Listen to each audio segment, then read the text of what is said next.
Hi guys, இன்னைக்கு நம்ம channel என்ன வீடியோ பார்க்க போறீங்க அப்படின்னா 8th மேத்ஸ் எக்ஸசைஸ் நம்பர் 6.2ல இருந்து சம் நம்பர் 7 தான் பார்க்க போறோம். கொஸ்டின் பாருங்க. In a study of dental problem, the following data were obtained. So ages and number of patients. So certain data கொடுத்திருக்காங்க. Question: represent the above data by a frequency polygon. So நமக்கு என்ன draw பண்ண சொல்லியிருக்காங்க பார்த்தீங்கன்னா frequency polygon draw பண்ண சொல்லியிருக்காங்க. இந்த given டேட்டாக்கு என்னென்ன கிவன் டேட்டா கொடுத்துருக்காங்க பாருங்க. ஏஜஸ் கொடுத்துருக்காங்க, அதாவது 0 ஏஜ்ல இருந்து 80 அப் டு 80 ஏஜ் வரைக்கும். Then number of patients 0 to 10 age உள்ளவங்க 5%, 10 to 20 ஏஜ் குரூப்ல இருக்கவங்க 13%, 20 to 30க்கு 25%. ஸோ இப்படியே நம்பர் ஆஃப் பேஷண்ட்ஸ் வேல்யூ கொடுத்துருக்காங்க. ரைட்டா?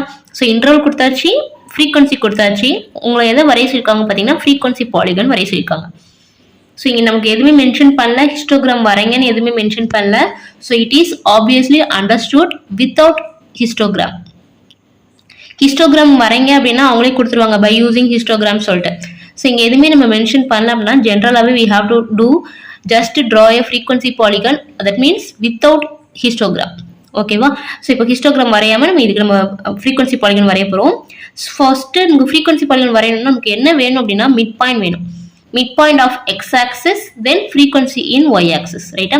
ஸோ இந்த given இன்டர்வலுக்கு மிட் பாயிண்ட் ஃபைண்ட் பண்ணும். அதுக்கு முன்னாடி நம்ம இன்டர்வல் செக் பண்ணுங்க, கண்டினியூஸ் இன்டர்வலாக இருக்கான்னு. Yes, it is continuous interval. ஏன் கண்டினியூஸ்னா எனக்கு எங்கே எண்ட் ஆயிருக்கோ அங்கேயே எனக்கு ஸ்டார்ட் ஆயிருக்கு, எங்கே எண்ட் ஆயிருக்கோ அங்கேயே ஸ்டார்ட் ஆயிருக்கு, எங்கே எண்ட் ஆயிருக்கோ அங்கேயே எனக்கு ஸ்டார்ட் ஆயிருக்கு. ஸோ ஆப்வியஸ்லி எனக்கு கேப்பே இல்லை. So it is continuous interval. So டைரெக்டாகவே நம்ம கிவன் டேபிள் எடுத்துக்கலாம். இப்போ எப்படி மிட் பாயிண்ட் ஃபைண்ட் பண்ணுறதுன்னு பார்க்கலாம் பாருங்க. ஸோ நம்ம காலம் மேக் பண்ணிடலாம். Ages, mid point, that is ஒரு x axis, and number of patients. இது அவங்களுக்கு கொடுத்த கிவன் வேல்யூ 5, 13, 25, 14 எல்லாம் கொடுத்துருக்காங்களா? ஸோ அதை வச்சு நம்ம இந்த காலம் ஃபில் பண்ணிடலாம். ஏஜஸ், தட் மீன்ஸ் இன்டர்வல், அவங்க கொடுத்த இன்டர்வல் எழுதிக்கலாம். நெக்ஸ்ட் மிட் பாயிண்ட் எப்படி ஃபைண்ட் பண்ணு பாருங்க. Just add this 2, 0 + 10 by 2, that is 5, 10 + 20 by 2, 15. அது மீன்ஸ் 30 வரும். 30 by 2 பார்த்தீங்கன்னா 15, 20 + 30 50, 50 by 2 25. நீங்கள் ஒரு 3 இது 4 இது கண்டுபிடிச்சிங்கனாலே உங்களுக்கு அந்த இன்டர்வல் கேப் உங்களுக்கு தெரிஞ்சிடும். நீங்கள் டேரெக்டாகவே ஆன்சர்ஸ் எழுதிடலாம். ஸோ உங்களுக்கு ஸ்டார்டிங் 5, 15, 25, 35, 45, 55, 65, 75. இல்லை பார்த்தோன்னே உங்களுக்கு கெஸ் பண்ண முடியுது அப்படின்னா நீங்கள் டேரெக்டாகவே மிட் பாயிண்ட் வேல்யூ எழுதிடலாம். ரைட்டா? மிட் பாயிண்ட் எப்படி கண்டுபிடிக்கணுங்கிறதுக்காக நான் உங்களுக்கு முதல் 3 வேல்யூ மட்டும் போட்டு காட்டியிருக்கேன். சரி, இப்போ உங்கள் பாயிண்ட்ஸ் என்ன கிடைக்கிது, இதை கம்பைன் பண்ணி பாயிண்ட்ஸ் கிரியேட் பண்ணுங்க. ஸோ உங்கள் பாயிண்ட் என்ன கிடைக்கிது பார்த்தீங்கன்னா x, y தான் ஒரு பாயிண்ட்டு. ஸோ இங்கே எக்ஸுங்கிறது mid point 5, 5. That is I taken this is as a. அப்போ a point is 5, 5. b 15, 13. c 25, 25. d 35, 14. e 45, 30. f 55, 35. g 65, 43. h 75, 50. கண்டிப்பாக அந்த கர்வ் வந்து ஒரு ஸ்டேஜில் எண்ட் ஆகணும். எனக்கு அடுத்த இன்டர்வல் எதுவுமே இல்லை. ஒருவேளை நான் 80 to 90 எடுத்தேன்னா எனக்கு மிட் பாயிண்ட் என்ன வரும்னா 85 வரும். எனக்கு ஃப்ரீக்வன்சி அங்கே இல்லை, கொடுக்கல. So it is always 0. அப்போ இது ஒரு நான் பாயிண்ட் எழுதுறதா இருந்தால் ஐ கேன் பி 85, 0. இது வந்து அண்டர்ஸ்டுட். சப்போஸ் இதுக்கு எனக்கு இந்த 10 to 20 தான் ஸ்டார்ட் பண்ணியிருக்காங்க, 0 to 10 கொடுக்கல அப்படின்னா 0 to 10 மிட் பாயிண்ட் 5 தான். எனக்கு எனக்கு இன்டர்வலே இதுலேருந்து தான் ஸ்டார்ட் ஆயிருக்கு அப்படின்னா அதோட ஃப்ரீக்வன்சி வேல்யூ 0. இன்டர்வல் ஃப்ரீக்வன்சி இருந்தால் அந்த ஃப்ரீக்வன்சி வேல்யூ எழுதிடுங்க. ஃப்ரீக்வன்சி இல்லை அப்படின்னா அதோட வேல்யூ வந்து 0. எனக்கு ஏன்னா அந்த கர்வ் வந்து எண்ட் ஆகியிருக்கணுங்கிறதுக்காக நான் ஐங்கிற பாயிண்ட் நான் எடுத்திருக்கேன். ஐ இஸ் 85, 0. இப்போ இந்த கிவன் பாயிண்ட்ஸ்க்கு நம்ம வந்து டேபிள் வரைய போகிறோம், கர்வ் வரைய போகிறோம். ஸோ அதுக்கு முன்னாடி நம்ம கிராஃப் ஸ்டார்ட் பண்ணிக்கலாம் பாருங்கள். ஆக்சிஸ் மார்க் பண்ணியிருக்கு பாருங்கள். ஃபர்ஸ்ட் எக்ஸ் ஆக்சிஸில் நமக்கு இன்டர்வல் ஏஜஸ் தான் வேணும். இன்டர்வல் டைப்பாக இருக்குது. எனக்கு எது வரைக்கும் வேணும்னா அப் டு 80 வரைக்கும் வேணும். நான் 100 வரைக்கும் ட்ரா பண்ணியிருக்கேன். I am taking 10 gap, that is 10 interval எடுத்திருக்கேன். y axis number of people இல்லை நம்பர் ஆஃப் பேஷண்ட்ஸ். எனக்கு மேக்ஸிமம் எது வரைக்கும் போயிருக்கு பார்த்தீங்கன்னா 50 வரைக்கும் போயிருக்கு. ஸோ அதிகபட்சம் எனக்கு எது வரைக்கும் வேணும்னா 50 வரைக்கும் வேணும். ஸோ நான் 5 மல்டிப்ளாவே எடுத்திருக்கேன். 5, 10, 15, 20, 35, 40 அப் டு 60 வரைக்கும் எனக்கு வந்திருக்கு. ஸோ நேம் எழுதிருங்க, ஏஜஸ், நம்பர் ஆஃப் பேஷண்ட்ஸ். கிராஃபில் கரெக்டாக ஈவன் ஸ்பேசஸாக எடுக்கணும். அப்போ அதனால தான் நம்ம ஸ்கேல் எழுதிக்க பாருங்க. இந்த X axis 1 cm = 10 years. So இந்த 1 cm கேப்புங்கிறது எவ்வளோ பார்த்தீங்கன்னா 10 years.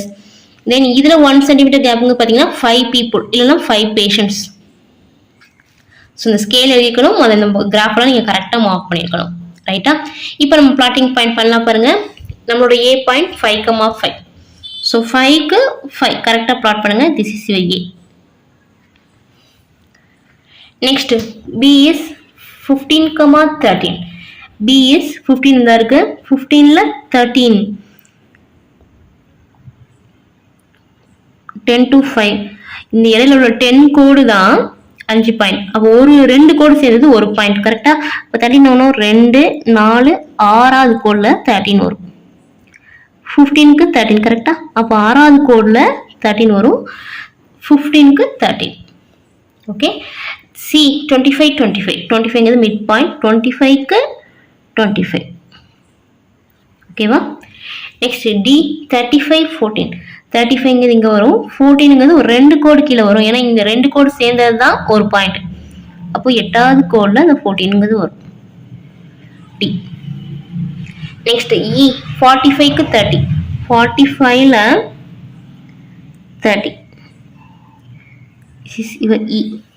நெக்ஸ்ட் F 55க்கு 35 55க்கு 35 எஸ் F 55 35. நெக்ஸ்ட் G 65க்கு 43 65 தான் இருக்கு. 65க்கு 43 2 கோடு சேர்ந்தது ஒரு பாயிண்ட். அப்போ 43ங்கிறது 6th கோடில் வரும். கரெக்டா? 65க்கு 43 that is G. H 75 50 75க்கு 50.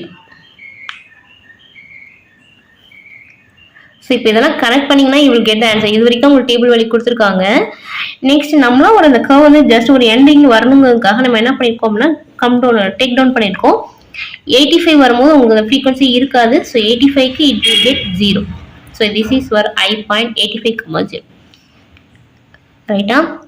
So start பண்ணியிருக்கீங்க அப்படின்னா கண்டிப்பாக ஒரு எண்டிங் பாயிண்ட் இருக்கனாலும் நான் அதை கனெக்ட் பண்ணி எண்ட் பண்ணியிருக்கேன். இப்போ இதெல்லாம் நீங்கள் கனெக்ட் பண்ணி ஸ்கேல் எடுத்து நீங்கள் கனெக்ட் பண்ணிங்கன்னா you will get frequency polygon.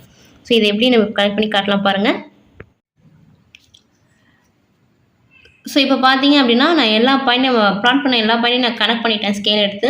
So இந்த கனெக்ட் பண்ணிட்டீங்கன்னா this is our frequency polygon. That is இதுக்கு நேம் வைக்கணும் வச்சுக்கோங்க. நான் இங்கே ஸ்டார்டிங்கில் வந்து இசட்னு நேம் வச்சுருக்கேன். ஸோ இதோட நேம் பாலிகானோட நேம் பார்த்தீங்கன்னா ZABCDEFGHI. This is our required frequency polygon. Just frequency polygon வேணும்னா அந்த இன்டர்வலுக்கு மிட் பாயிண்ட் கண்டுபிடிக்கணும். அது மட்டும்தான். ஸோ ஒரு காலம் நீங்கள் எக்ஸஸாக மிட் பாயிண்ட் பண்ணிக்கோங்க. ஃப்ரீக்வன்சி அவங்களே கொடுத்துருப்பாங்க. அப்போ அதுலேருந்து உங்களுக்கு பாயிண்ட்ஸ் கிடச்சிரும். நீங்கள் ஆஸ் யூஷுவல் பாயிண்ட் எப்படி ப்ளாட் பண்ணுவீங்களோ அதே மாதிரி பாயிண்ட் ப்ளாட் பண்ணிவிட்டு ஜஸ்ட்டு கனெக்ட் பண்ண வேண்டியதுதான். This is your frequency polygon. Thanks for வாட்சிங்.